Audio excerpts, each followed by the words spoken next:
Estamos en línea con Eloísa González, ella es vocera de la ACES, que es una de las organizaciones que convocó a esta marcha. Eloísa, ¿cómo estás? Muy buenas tardes. Eloísa, bueno, lo primero que necesito preguntarte es, ¿qué opinas de esta quema de 13 buses?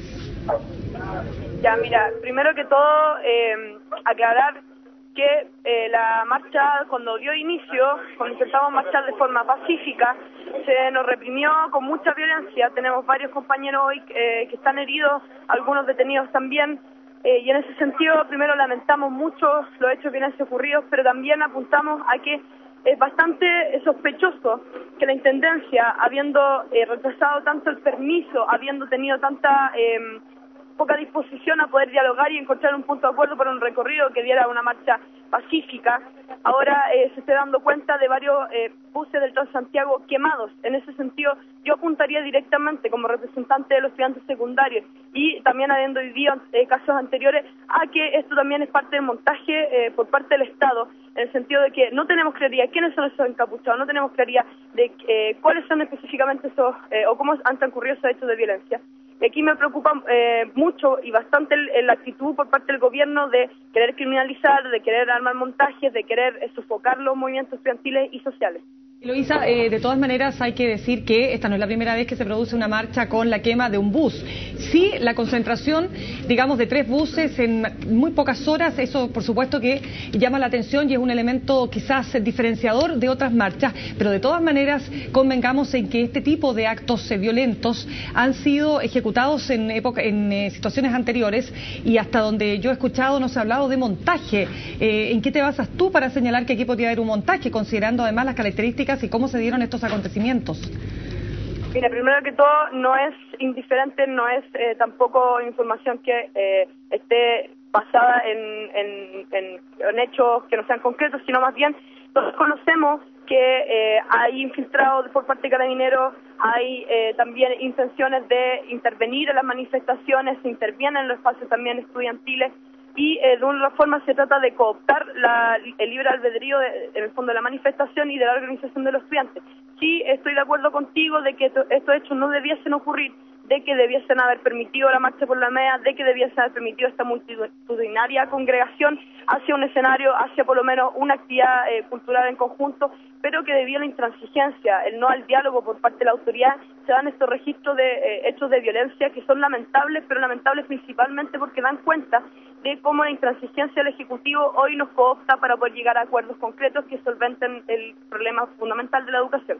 Me interesa justamente llegar a ese punto, pero antes, solo para cerrar esta situación puntual, ¿qué te hace pensar que el hecho de que hubiesen autorizado la marcha por la Alameda habría generado menos violencia? Recordemos que la última marcha autorizada terminó con hechos gravísimos de violencia. Entonces, ¿en qué te basas para señalar aquello?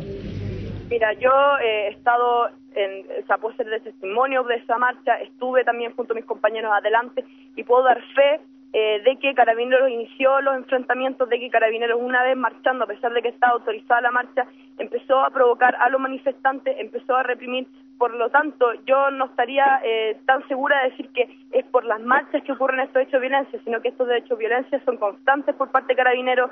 Tenemos por todos los lados, a lo largo de todo Chile, constantemente represión por parte de ellos.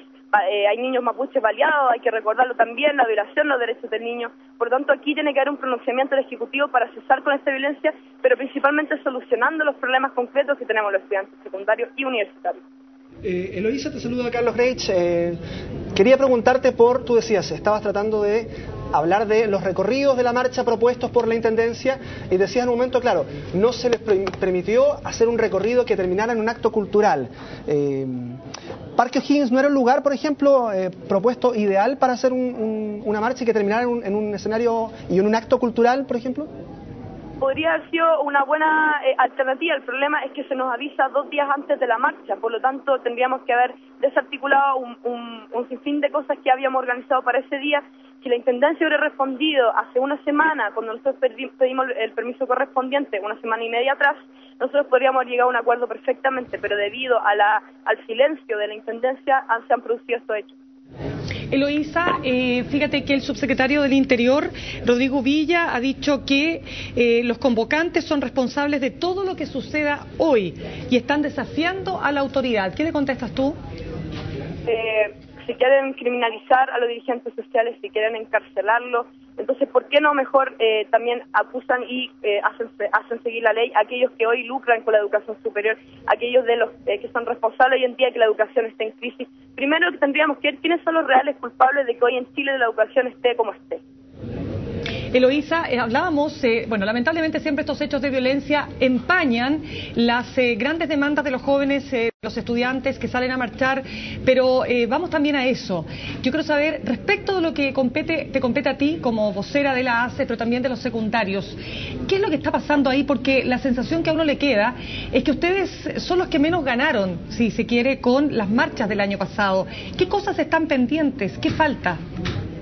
Mire, primero que todo, hoy tenemos una reforma tributaria que se quiere aprobar, que implica que darían bonificaciones a aquellos padres que matriculen a su hijo en particulares subvencionados o en particulares pagados, comentando que el lucro en la educación. En ese sentido, la educación pública está en crisis, hay un desplazamiento gigantesco de estudiantes hacia la educación pagada, y por lo tanto, ¿qué va a generar esto? Que poco a poco no nos vaya quedando ninguna posibilidad de tener educación gratuita. En ese sentido, una demanda principal de los estudiantes secundarios es que la propuesta de la ACE sea escuchada por parte del Ministerio, que haya una instancia de diálogo donde ellos puedan considerarla. Esta propuesta da la solución al conflicto. Hemos estado insistiendo ya hace un año y varios meses con que se escuche, porque tenemos la solución y son los gobernantes en estos momentos que no quieren escucharlo. Eloísa, respecto de todo lo que ha sido el tema y la gran discusión, el tema de la desmunicipalización, la calidad, por supuesto, de la educación, tanto pública como subvencionada, en fin, yo quiero saber, ¿ha habido algún avance? ¿Hay algo que ustedes reconozcan que dentro de estos 2 años de gestión del gobierno del presidente Sebastián Piñera se ha logrado avanzar en esa área? Mira, lamento mucho tener que decir esto, pero no ha habido ningún avance. De hecho, la ley que se quiere tramitar con respecto a la desmunicipalización tiene que ver con la profundización de la privatización de la poca educación pública que tenemos. Los estudiantes secundarios planteamos desmunicipalizar, pero con control comunitario, que significa que el Estado sea garante, pero que de una reforma las comunidades tengan incidencia en los procesos educativos para que no se implique también el lucro y la malversación de fondos. ¿Qué pasa con las conversaciones, con la cercanía, digamos, o más bien el acceso a el ministro Harald Beyer? ¿Cómo ha sido eso en relación a los otros secretarios de Estado que lo antecedieron? Mira, esperábamos que por lo menos el ministro Harald Beyer, teniendo como antecedente al ministro Lavín y al exministro Bulnes, tuviera consideración en cuanto a las demandas estudiantiles, pero no ha habido. Hemos ido 2 veces al Ministerio de Educación a entregar la propuesta y en ninguno de estos 2 casos han respondido. Por tanto, nos preocupa mucho de que no haya disposición por parte del ministro a un diálogo.